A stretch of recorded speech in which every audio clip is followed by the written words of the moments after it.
எத்தனை உடற்பயிற்சிகள் நாம் செய்தாலும் யோகாசனத்தில் கிடைக்கும் பயன்களை எந்த உடற்பயிற்சியாலும் அடித்துக்கொள்ள முடியாது.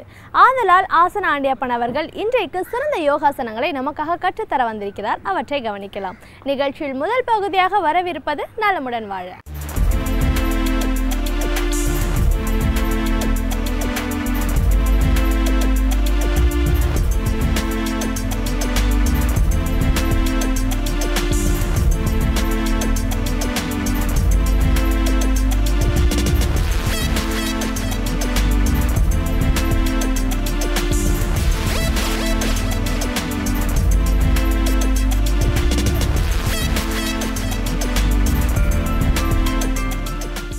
என் இனிய உலகத்தமிழ் மக்களே, தாய்மார்களே, பெரியோர்களே, சிறார்களே, என் அருமைச் சீடர்களே, யோக நண்பர்களே, யோக விரும்பிகளே, உங்கள் அனைவருக்கும் என் இனிய காலை வணக்கம். கலைஞர் தொலைக்காட்சி நிகழ்ச்சியில் நலமுடன் வாழ என்னும் பிரிவில் யோகாசனத்திற்கு அதிகாலையில் முதல் நிகழ்ச்சியாக முக்கியத்துவம் தரப்படுகிறது. யோகம் என்பது நமக்கு கிட்டாததை கிட்ட வைப்பதுதான் யோகம். எல்லா விதமான நன்மைகளும் நமக்கு கிடைத்துவிடும். வேலை கிடைத்துவிடும், ஆரோக்கியம் கிடைத்துவிடும், பணம் கிடைத்துவிடும், மனைவி கிடைத்துவிடும், படிப்பு கிடைத்துவிடும். என்னவெல்லாம் நினைக்கிறோமோ அத்தனையும் யோகம் செய்தவர்களுக்கு கிடைத்துவிடும். இது ஒரு தவநிலை, இது ஒரு பயிற்சி அல்ல. நமக்கே நாம் டாக்டராக ஆகிக்கூடக்கூடிய ஒரு அற்புதமான பயிற்சி என்பதை நீங்கள் தெரிந்து கொள்ள வேண்டும். அந்த நிலையில் இன்றைக்கு பாருங்கள், நமது அரங்கிற்கு சத்தியமங்கலத்திலிருந்து முனியப்பன் யோகா மையத்திலிருந்து 2 விவசாயிகள் இங்கே வந்திருக்கிறார்கள். அதைத்தான் நீங்கள் கவனிக்க வேண்டும். ஒருவருக்கு 47 வயது, இன்னொருக்கு 37 வயது. தன் உடலை ஆரோக்கியமாக வைத்துக்கொள்ள வேண்டும் என்ற ஒரு காரணத்திற்காக அந்த மையத்திற்கு வந்து வெகு காலமாக முனியப்பன் யோகா மையத்தில் பயின்று அவர்கள் இப்பொழுது கால் விரித்த விபரீத கரணியை செய்யப் போகிறார்கள். வயது வரம்பு கிடையாது என்பதற்காகத்தான் நான் வயது வந்தவர்களையே இந்த நிகழ்ச்சிக்கு உங்களுக்கு கொண்டு வந்து செய்ய வைத்திருக்கிறோம். ஏதோ வயதாகிவிட்டால் யோகாசனம் செய்ய முடியாது என்பது அல்ல. எந்த வயதிலும் யோகாசனம் செய்யலாம். 80 வயதிலும் செய்யலாம், 8 வயதிலும் செய்யலாம், 10 வயதிலும் செய்யலாம், 80 வயதிலும் செய்யலாம். ஆனால் வயது வித்தியாசம் என்பது யோகாசனத்துக்கு கிடையாது என்பதை நீங்கள் தெரிந்து கொள்ள வேண்டும்.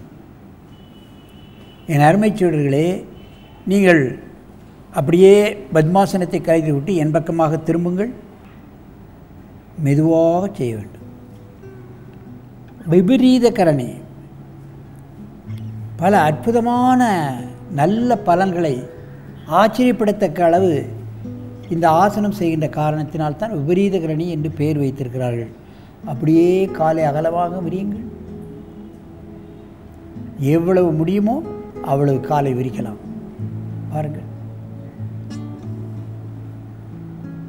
கால் விரித்த விபரீத கரணி. விபரீதம் என்றால் அவங்களுக்கு சொல்ல தேவையில்லை. ஆச்சரியப்படத்தக்க, பிரமிக்கத்தக்க பலன்களை தரக்கூடியது, பல்லாயிரக்கணக்கான நோய்களை நீக்குகின்றது.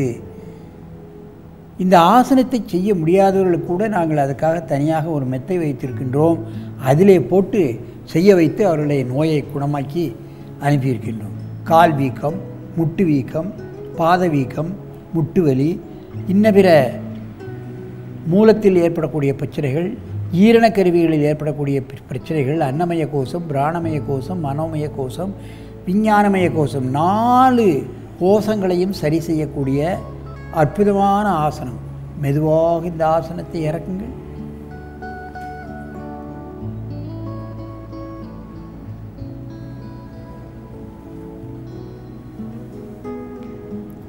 நீண்ட மூச்சு வாங்கிக் கொள்ளுங்கள்.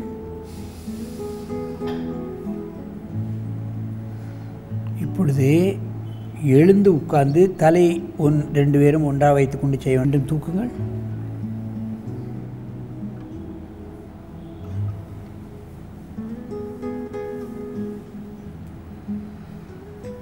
மெதுவாக காலை விரியுங்கள்.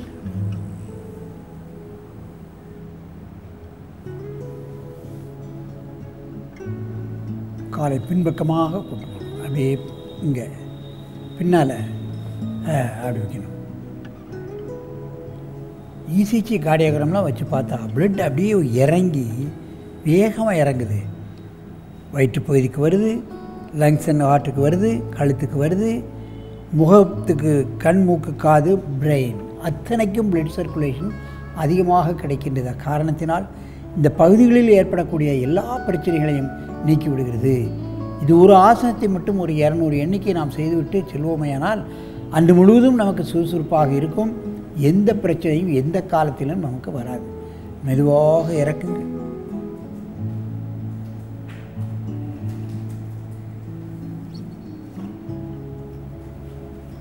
நீண்ட மூச்சு வாங்கிக் கொள்ளுங்கள். அவளுக்கு வயது ஒரு காரணமாக அமையவில்லை. இதைத்தான் நீங்கள் கவனிக்க வேண்டும். 30, 47, 37 திருமணமானவர்கள். ஆகவே எந்த வயதிலும் யோகாசனம் செய்யலாம் என்பதற்கு இவர்கள் ஒரு எடுத்துக்காட்டு. விவசாயிகள் தான், ஏன் பட்டணத்தில் உள்ளவர்கள் தான் ஆசனம் செய்ய வேண்டும் என்பதல்ல. இன்றைக்கு கிராமத்தில் உள்ளவர்களும் செய்யலாம், விவசாயிகளும் செய்யலாம், ஐஏஎஸ் அதிகாரிகளும் செய்யலாம், ஆசிரியர்களும் செய்யலாம், மாணவர்கள் கண்டிப்பாக செய்யலாம். ஆகவே வயது வித்தியாசம் எல்லா தரப்பினரும் ஆசனம் பழகி தங்களுடைய உடலையும் உள்ளத்தையும் ஆரோக்கியமாக வைத்துக்கொண்டு நெடிது வாழ வேண்டும் என்று கேட்டு உங்களிடமிருந்து விடைபெறுவதே ஆசனம் ஆண்டியப்பன். வணக்கம்.